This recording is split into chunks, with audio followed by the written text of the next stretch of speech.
সকলোকে নমস্কাৰ জনাইছো ইকুইপাত সায়েন্সলৈকে আমি এটা সিৰিজ আৰম্ভ কৰিছিলো সেই সিৰিজটোত আমি কিছুমান কোৱেশ্চনছ ডিসকাস কৰিছিলো যিবিলাক questions important for BSc nursing exam আজিও কেইটামান কোৱেশ্চন লৈছো একদম সহজ সহজ প্ৰশ্ন এই কোৱেশ্চন বিলাকৰ ভিতৰতে তোমালোকৰ কোৱেশ্চনছ বিলাক থাকিব মানে মোস্ট প্ৰবেবলি থাকিব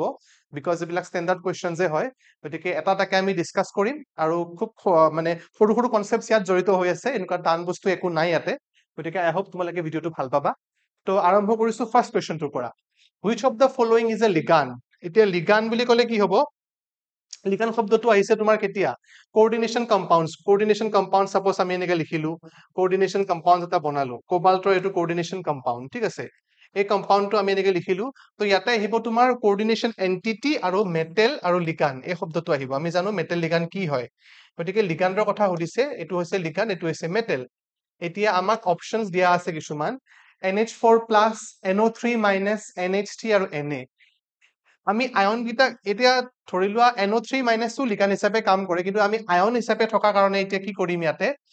as a whole আমি নিউট্ৰেল টো কনসিডাৰ কৰিম নিউট্ৰেল যেটো লিগান আছে ইয়াতে গতিকে হেতু হ'ব তোমাৰ NH3 ammonia is a neutral ligand এনেকে চাইছো আমি আৰু সোডিয়ামটো তো মেটালে হয় obviously গতিকে সোডিয়াম হ'ব নোৱাৰে আৰু বাকি কিটা আমি কনসিডাৰ নকৰো কাৰণ ammonia আমাৰ আছে গতিকে আমি ammonia এটা কনসিডাৰ কৰিম so the answer will be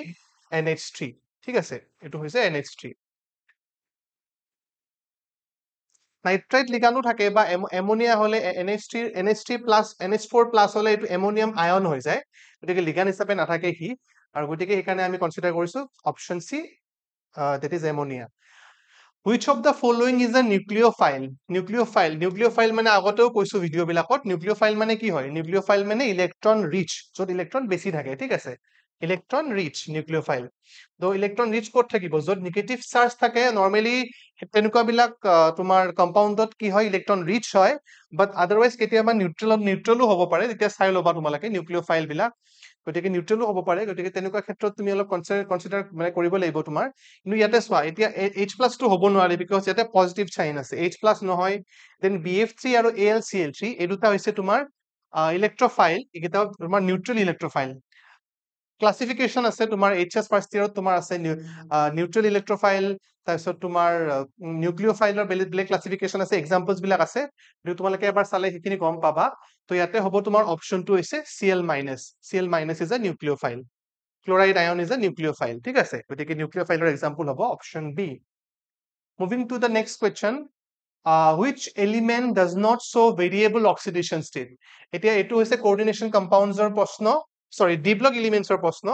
আমি জানো যে d block elements বিলাকে কি দেখায় variable oxidation state দেখুৱায় right কিন্তু ইয়াতে তোমাৰ কি কৈছে কোনে নেদেখুৱায় সুধিছে এতিয়া আমি তো জানিছিলো যে d block এ দেখুৱায় এতিয়া গুটিকেইটাটো d block element এ হয় কিন্তু d block element হলেও variable oxidation state নেদেখুৱায় because আমি কেটামান d block elements ৰ কেটামান এলিমেন্টক আমি pseudo transition elements বুলি কওঁ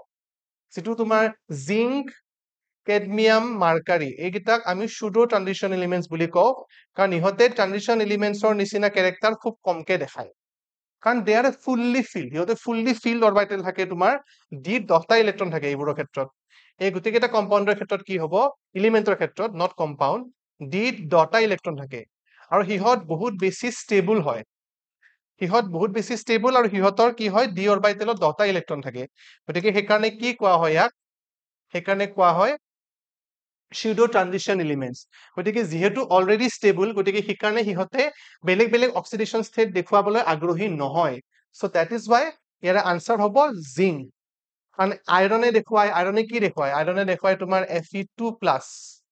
আইৰণে দেখুৱায় Fe3+ তাৰ পিছত তোমাৰ কপাৰে দেখুৱায় কপাৰ প্লাস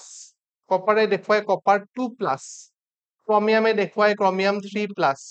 ক্ৰমিয়াম 2+ গতিকে এইবিলাকে ভেৰিয়েবল অক্সিডেশন ষ্টেট দেখুৱায় কিন্তু জিংকে তোমাৰ ভেৰিয়েবল অক্সিডেশন ষ্টেট নেদেখুৱায় কি +2 এ দেখুৱায় যেতিয়া সেই দুটা ইলেক্ট্ৰন 4s ৰ পৰা ওলাই যাব 3d10 হ'ব ঠিক আছে গতিকে তোমাৰ এনেকে আমি আনসাৰটো ক'ব পাৰিম যে which of the following does not show variable oxidation state number C is zinc next which of the following as a heterogeneous catalyst in Haber's process Haber's process to কিহৰ কাৰণে হয় Haber's process to হৈছে ammonia synthesis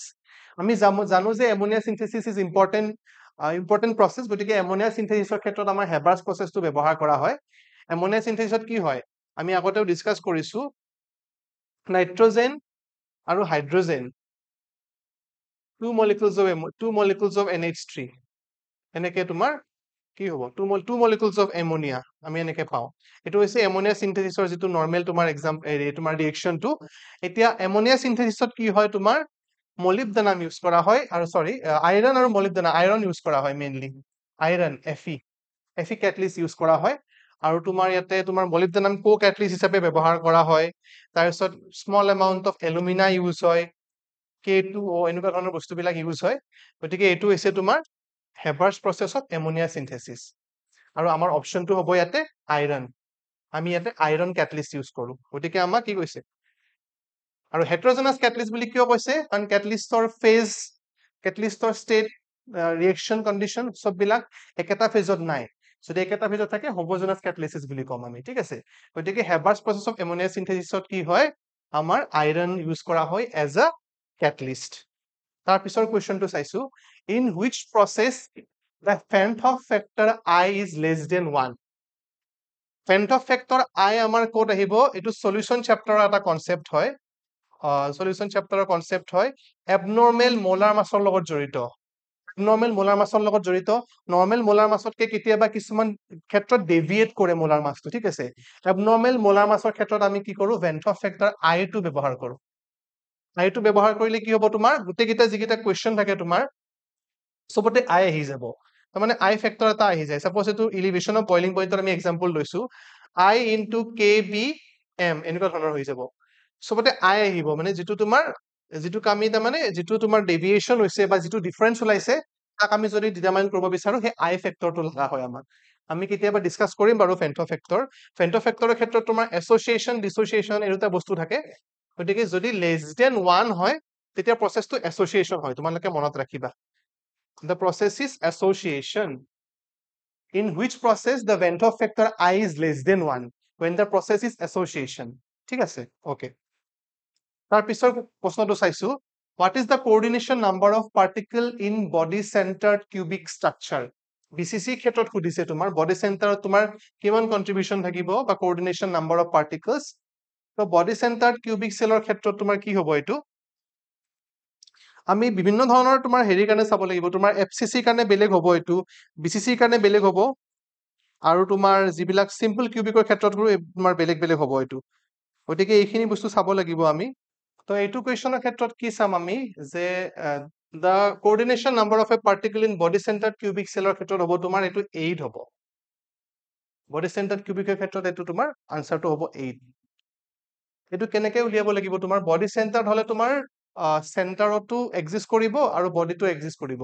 গতিকে আমি এটো উলিয়াৰ process আছে আমি কেতিয়াবা ডেসক্ৰিপচনত চাম বাৰু ভালকে সো তোমাৰ আনসাৰটো হ'ব the coordination number of BCC এটো হ'ব তোমাৰ 8 option C8 which of the following is a D5 system D5 system হলে কি হ'ব তোমাৰ গুটেকিটা ডি ব্লক এলিমেন্টসে হয় গতিকে তুমি অক্সিডেশন ষ্টেটৰ এটো বাৰে বাৰে কোৱা হৈছে বহুত ভিডিওত D1 D2 কে তোমালোকে উলিয়াই চাবা তো D5 সিস্টেমত কি পাবা তুমি D5 সিস্টেমত পাবা ম্যাঙ্গানিজ 2+ আয়রন 2+ হলে কি হ'ব এটো হল D5 আয়রন 2+ হলে কি হ'ব D6 কোবাল্ট 3+ হলেও D6 ঠিক আছে আৰু নিকেল 2+ হলে D8 এখিনি মনত ৰাখিবা তোমালোকে জানাও চাগে গতিকে অপশনটো হ'ব তোমাৰ Mn2+ which reagent is used to distinguish between aldehydes and ketone এটো আমি আগতে ডিসকাস কৰিছো aldehyde ketone কাৰণে কি আমি ডিস্টিংগুইশিং টেস্ট হিচাপে ব্যৱহাৰ কৰো এটো হৈছে তোমাৰ ফেলিং সলিউশন দুটা ৰিএজেন্ট আছে তোমাৰ ফেলিং সলিউশন আৰু টলাৰেন্স ৰিএজেন্ট এই দুটা ইউজ কৰি পেলে আমি ফেলিং সলিউশন আৰু টলাৰেন্স ৰিএজেন্ট ইউজ কৰি পেলে আমি aldehydes আৰু ketonক ডিস্টিংগুইশ কৰিব পাৰো এই টেষ্টবোৰ aldehyde কি দেখায় পজিটিভ দেখুৱায় আৰু ketone এইবিলাক টেষ্ট কি দেখায় নেগেটিভ দেখায় ketone এইবোৰ নেগেটিভ দেখায় পজিটিভ নেদেখুৱায় গতিকে aldehydes এনেকুৱা টেষ্ট বিলাক দেখায় তোমাৰ ফেলিং সলিউশন আৰু টলাৰেন্স ৰিএজেন্ট তাৰ পিছত আহিলো which of the following does not belong to the class of polymers নহয় কোনি খুদিছে not belongs গতিকে তোমাৰ নাইলন পলিমাৰ হয় আমি টেৰিলিনো পলিমাৰ হয় বেকেলাইট পলিমাৰ হয় ethanol is a normal pure solvent organic compound এটো কোনো ধৰণৰ পলিমাৰ নহয় ইথানলৰ ষ্ট্ৰাকচাৰটো হৈছে এটো গতিকে অপশন ডি হ'ব তোমাৰ কাৰেক্ট অপশন নেক্সট কুৱেশ্যনটো লৈকে গৈছো the reagent use to detect nitrogen in organic compound is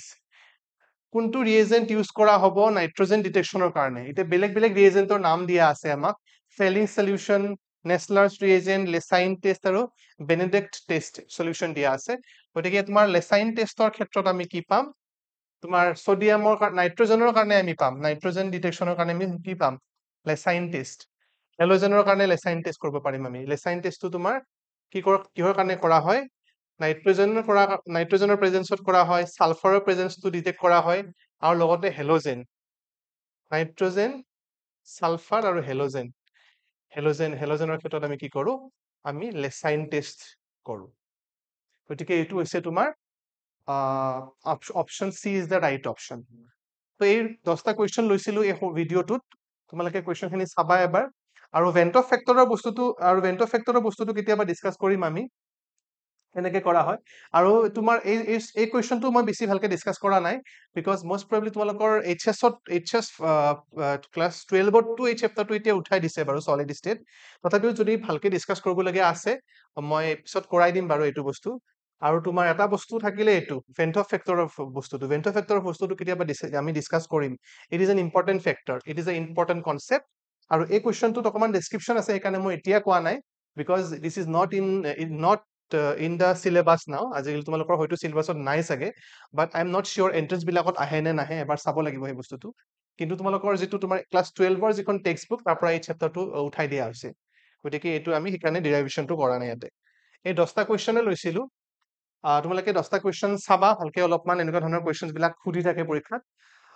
I hope তোমালোকে বুজি পাইছা কুৱেশ্যনখিনি আৰু কিছুমান কুৱেশ্যন জানিম আৰু বেলেগ বেলেগ চিৰিজো আনিম সেনেকে আমি ডিছকাছ কৰি যাম এটা এটাকে কেমিষ্ট্ৰি যিখিনি পাৰ্ট আছে so thank you for watching the video